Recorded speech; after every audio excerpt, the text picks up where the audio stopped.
Halo, assalamualaikum warahmatullahi wabarakatuh. Pada video kali ini kita sambung video yang kemarin tentang World Legend ya. Jadi kemarin kan Legend servis sedikit soal mesin sama plate. Sekarang juga sama, tapi ini untuk tipe clipper yang super taper. Jadi nanti seperti biasa kita bongkar-bongkar, terus kita ganti yang baru dan plate-nya juga diganti yang baru. Dan sedikit pembahasan seperti kemarin juga sudah disampaikan sih sebenarnya. Kalian kalau penasaran bisa lihat video yang kemarin bahwa tipe kumparannya antara yang V9000 dan V5000 itu beda ya. Jadi kalian misalkan mau beli kumparannya ini ya harus spesifik gitu. Jangan sampai salah mau beli yang V9000 malah keliru yang V5000 atau sebaliknya. Oke, mungkin langsung aja dibongkar sambil nanti pelan-pelan kita bahas. Kenapa sih kok blade-nya diganti? Sebenarnya blade yang kita pakai di clipper ini sudah cukup lama, 2 tahun lebih mungkin ya, dan sudah melalui proses pengasahan berulang. Oke, bisa dicatat ya, proses pengasahan yang berulang. Jadi menurut pengalaman kami itu blade clipper atau trimmer dia tidak bisa terus-terusan diasah. Ada masa dimana ketika dia sudah diasah beberapa kali, dia sudah tidak bisa maksimal lagi. Jadi menurut pengalaman sejauh ini biasanya sih sekitar 3 kali ya. 2 sampai 3 kali asah dia masih bisa ideal. Setelahnya ya jangan dipaksa gitu. Karena juga nanti hubungannya selain ketajamannya, performa mesinnya seiring bertambahnya waktu kan memang sudah berkurang. Jadi ya harus diganti. Dan ini sudah melalui proses pengasahan sampai 3 kali. Sampai mungkin kalian bisa lihat plate-nya, mungkin plate-nya di sini sudah berkarat cukup parah ya. Hanya seperti itu. Sebenarnya nggak karat murni sih ini. Ini efek dari panas juga. Jadi panas terus seolah-olah jadi semacam gosong. Jadi penting sekali untuk teman-teman rutin melumasi blade-nya ya. Rutin biasanya bisa sebelum atau sesudah motong.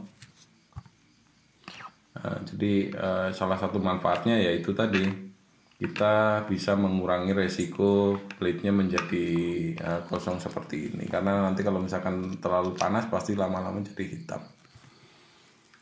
Oke, tips lagi dari saya buat teman-teman, karena tadi saya menyebut ini sebenarnya sudah pernah diasah. Saran saya kalau teman-teman belum bisa menguasai teknik asah yang benar, teman-teman bisa percayakan proses asahnya ke tukang atau teman-teman yang memang punya pengalaman asah gitu ya. Kan metode asah ini beragam ya, ada yang manual, dia dipegangi seperti ini kemudian digosok pakai kertas gosok atau pakai apa namanya itu semacam kompon halus tuh, bisa didasari pakai kaca atau pakai plat baja ya, plat baja yang flat.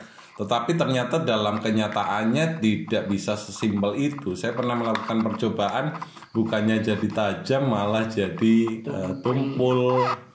Dan teknik asah yang kurang tepat biasanya dia bikin ini plate dalamnya ini dia bergaris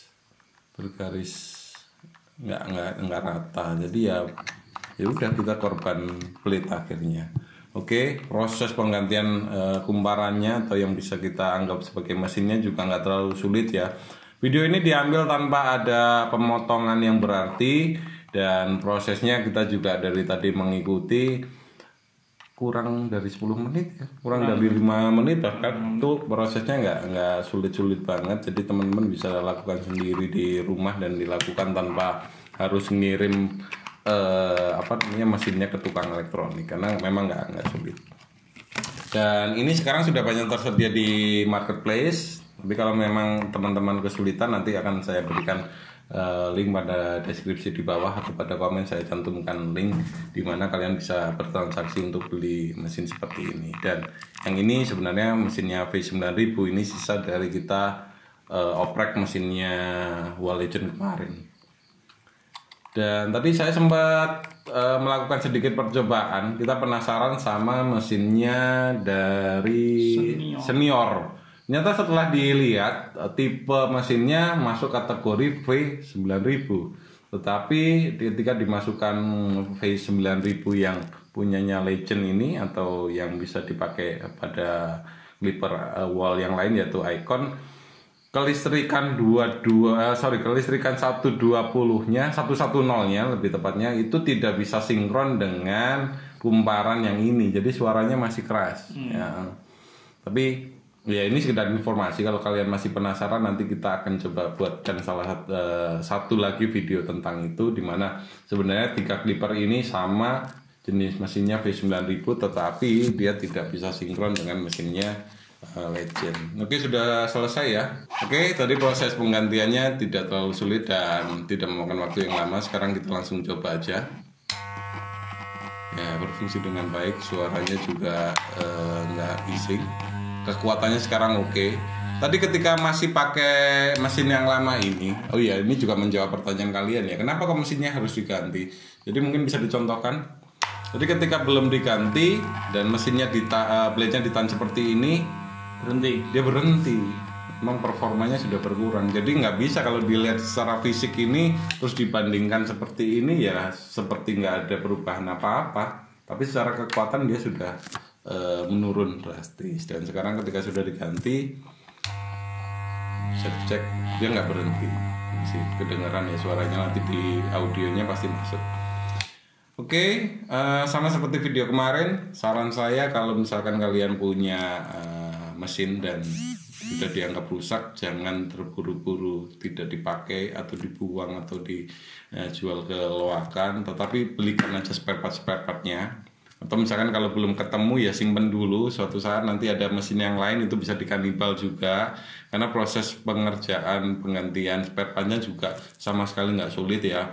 Karena seperti video sebelumnya saya jelaskan, tidak ada kelistrikan yang dipasang menggunakan solder. Jadi sistemnya soket dibuka biasa aja bisa, dan itu bisa dilakukan oleh semua orang. Kita juga belum pernah sebelumnya, kita juga bukan ahli dalam bidang servis tapi bisa. Bicara tentang clipper cordless atau pakai kabel itu, kalian harus tahu juga ketika mesinnya sudah terpasang gimana sih cara setting yang ideal. Kemarin di video tentang Legend kelewatan sih. Kenapa kalau saya bilang ini untuk setting mesin cordless? Karena di mesin yang cordless tidak ada settingan seperti ini. Dia begitu diganti ya sudah langsung pas, langsung sinkron, termasuk frekuensi dan lain-lainnya. Kalau ini ada cara khusus. Biasanya saya caranya seperti ini. Mungkin bisa dimajukan. Saya ketangkap kamera atas atau kamera depan. Jadi kita nyalakan clipper dalam posisi on. Oke. Kita masukkan obeng ke posisi itu, yang ini, settingan sampingnya samping ini. Ya. Kita putar searah jarum jam sampai dia mengeluarkan suara keras.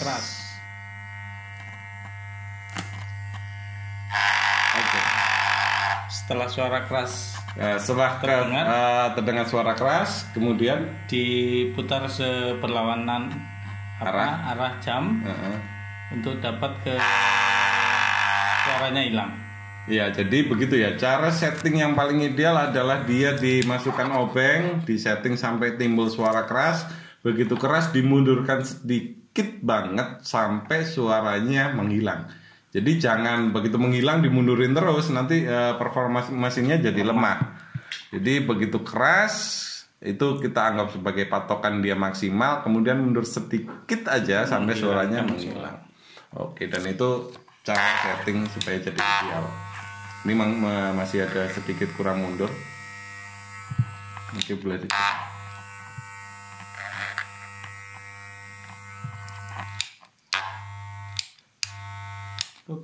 Oke. So demikian video kita kali ini. Jangan lupa tinggalkan komen di bawah ya. Mungkin ada beberapa pertanyaan yang masih mengganjal atau kalian mau tahu spek-spek tertentu dari mesinnya dan harganya seperti apa, beli blade-nya di mana, atau blade lain bisa nggak sinkron dengan blade ini. Jangan lupa klik tombol like dan share kepada teman-teman, dan supaya tidak ketinggalan info seperti biasa jangan lupa untuk subscribe.